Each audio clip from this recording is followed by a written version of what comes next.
Hello everyone and welcome back to my Bold and Beautiful 29 YouTube channel. I hope you guys are having a wonderful day. Before we start, please hit the subscribe button and give this video a thumbs up. Lee issues a warning to John Finn. Liam and Steffi Forrester rejoice over being Kelly parents. This time, Lee will be drooling with Finn. Indeed, though everyone has been sworn to secretiveness, Finn probably tells Lee about Liam's hospitalization. Finn might also mention that Steffi saved Liam's life. Finn could also talk about how Liam doesn't want indeed hope knowing about his condition. In any case, the content of Luna comes up. Lee warns Finn that indeed though he's Luna's father, he needs to stay down from her. Finn might hear what Lee is saying, and might indeed agree with it. At the same time, Finn must wonder if his absence is what turned Luna into a killer. It's hard to put Luna out of his mind when she lives in the same area. With Luna spending so important time at Il Giardino, she's likely to cross paths with Finn in the near future. Although Finn knows Lee and Steffi have ordered him to stay down, the paternal pull towards his son could be inviting. Liam will continue expressing remorse. Liam told Steffi that he wishes he'd an alternate chance to do effects over. Liam knows he could have been a better hubby, father, son, family, and indeed friend. Of course, Steffi will try to turn the content to commodity more positive. It's teased that Broom will rejoice over being Kelly's parents. Indeed though Croker's assure Liam he's on the road to recovery, the case seems to no commodity everyone doesn't. Liam addresses as if he were given a death judgment. Now, we know from the daily exercise clip that he has an inoperable brain excrescence, but no bone. Not indeed Liam knows this yet. In any case, it seems Liam might get some kind of phenomenon at the last nanosecond. Still, could this peril Steffi's marriage to Finn? Liam's immediate medical exigency was answered with a quickie surgery, but Dr. Grace is determined to get to the underpinning cause of Liam's brain bleed. For some reason, she brings in Dr. Bridget, who isn't a neurologist, but then we are. Bridget and Grace consult on the case before Bridget visits Liam and tells him she's going to take care of him. While Liam is thankful, he's also alarmed because he can feel that there's further going on than people are telling him.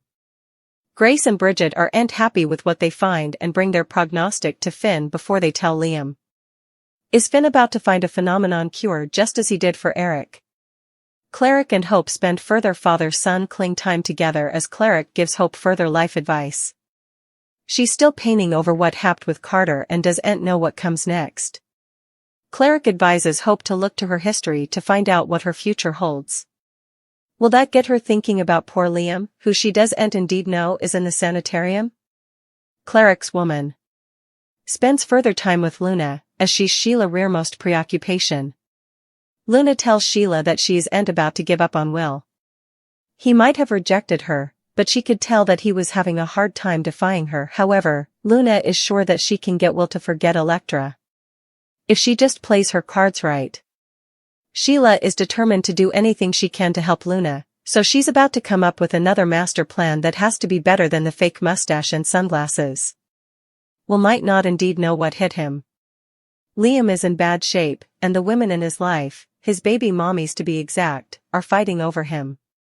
This isn't an ideal situation since Liam's condition is about to get exponentially worse. Then's what to know about this life or death script. Liam discovers he has an inoperable condition and Steffi agrees to keep his secret. Can you imagine frenemies Hope and Steffi swimming over poor Liam as he tries to get better? Bridget is called in to consult on Liam's case. Which is a good thing because he's seen trying to leave the sanitarium against Croker's orders. He wants to go to a father-son cotillion with Kelly but isn't considering how bad it'll look if he collapses in front of dozens of kiddies. We'll see Finn enunciate Liam is lucky to be alive, and as his condition worsens Liam gets further adamant about making it to the cotillion. Also again, tragedy brings people together and it could be that's Liam's dire situation causes Hope and Steffi to make up. This would be a good way to get Hope back at FC, because let's face it, without that connection what does Hope have to do on screen? Just mope at the cabin and make eyefuls. Both ladies praise Liam Spencer as a father and this could be the morning of a thaw in their on-again, out-again relationship. Liam seems to be on death's doorstep, but Finn has helped save 2 foresters when there was little stopgap. Can he do it again? Or do you suppose that this is really the end for Liam? His on-screen family Wyatt has left the show. Do you suppose the same fate is on the table for Liam? Steffi and Hope to put on their big girl pants and support Liam rather of carry on like academy girls? Liam's condition worsened by the nanosecond as his brain began to swell.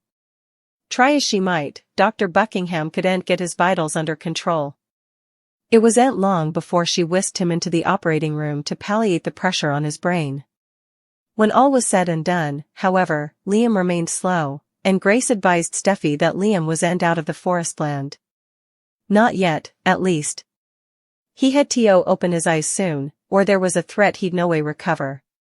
Poor Steffi took to her ex-husband's beside to supplicate him to come back around.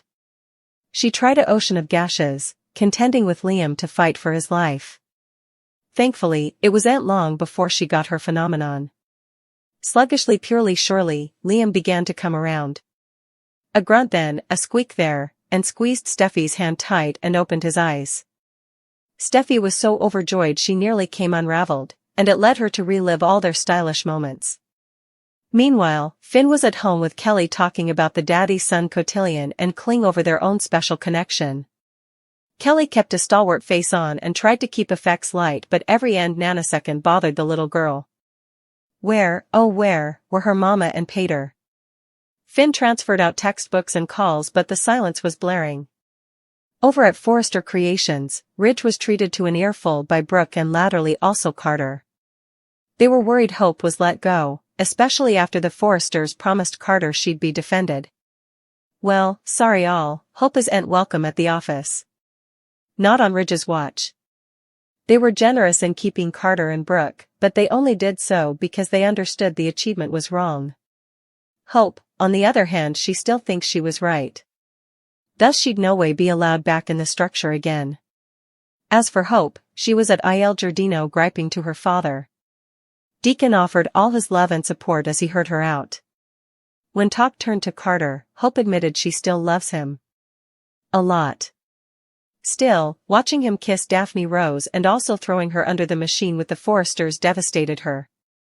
Cleric fumed over the multiple backstabbings. Cleric decided it was high time for a man-to-man talk with the man who ruined his son's life. He headed to Forrester Creations where he abruptly stormed into the design room to rein Carter.